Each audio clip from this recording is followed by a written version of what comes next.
The Syrian government has put tight restrictions on foreign media, making it tough for us to report on what's happening in places like Homs.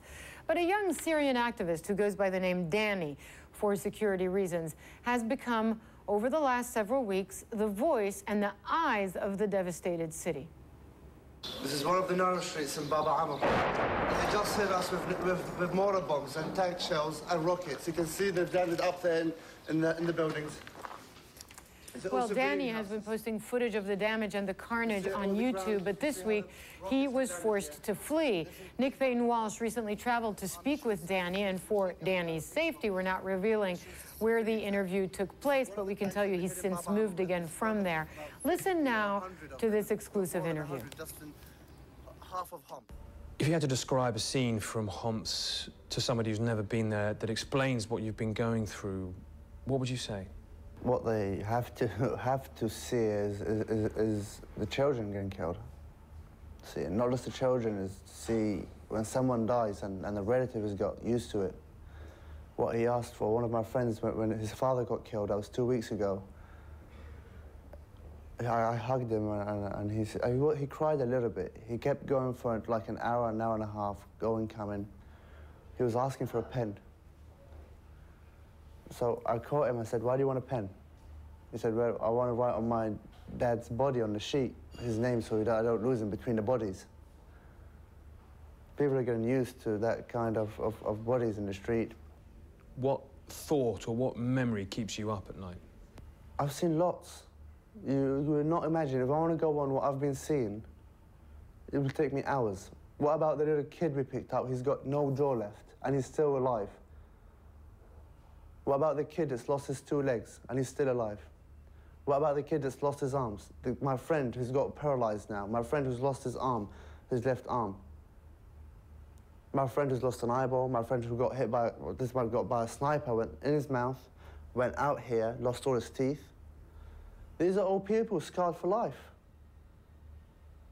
I'd rather get killed than be scarred like that. That's what people are scared about now. Aren't scared about dying. We would die for our country. We don't, it doesn't matter. But that's different than losing a piece of your body. It's possible Barack Obama will hear what you're saying. If you could appeal directly to him, what would you say? Well, I'll beg him to help us. Military forces, or by weapons, or by no-fly zone. We want help. We can't say like this. Bashar Assad will kill millions. He has no problem. This can't be solved peacefully. We're asking anyone for any kind of help. Even the Israelis? Even the Israelis. Some guys say, we don't matter, it doesn't matter if the Israelis come in.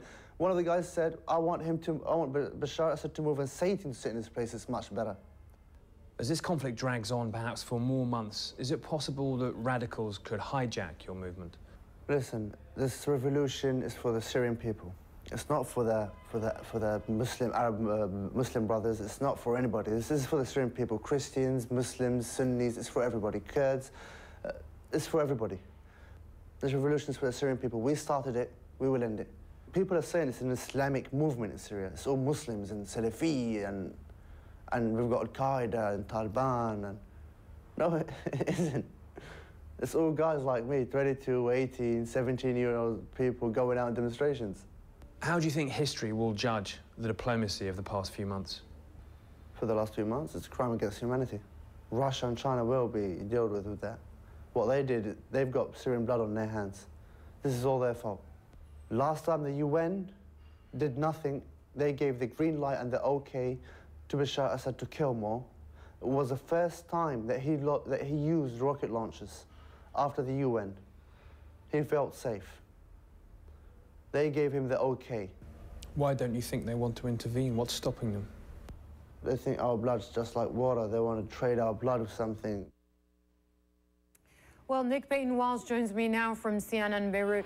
Nick, I've got to ask, you know, here's a young man in his 20s who traveled to Homs because he felt he had a duty to go tell the world what was going on there. And he saw the kind of injuries and deaths that really people never see and should never have to see. I mean, is he traumatized by what he saw? Yeah, I think it's clear it will have a long-lasting effect upon him. Although when you talk to him, he has a fairly kind of robust attitude towards what he sees as the fight ahead. He knows, to quote him, that he's in the right, and they know that they will eventually prevail, they say, over the Bashar al-Assad regime. But yes, of course, behind all that, behind the eyes, there is that definite look that, you know, this is something that one day will eventually catch up with him, I think it's fair to say. But, you know, in person, very robust, quite charming, to be honest, and almost a light-hearted attitude that he says he and his friends have. He's lost 30 friends to the violence in Homs, that they seem to have to keep themselves going. Harla. Well, sometimes these things take a while. I can't imagine just how he's feeling, what he's witnessed. We saw some of his clips over the last several weeks. They helped us tell the story of Homs. But now, as all these discussions are going on at the UN and elsewhere, at the UN Security Council, I mean, somebody like this young man, Danny, what does he think should be done to help? Does he think that, you know, the world needs to arm the rebels, or what? Yes, 100% they want arms. That was pretty unequivocal from our conversation. That's something they say they need. They say their bullets don't work, their rocket-propelled grenades don't go off when they expect them to.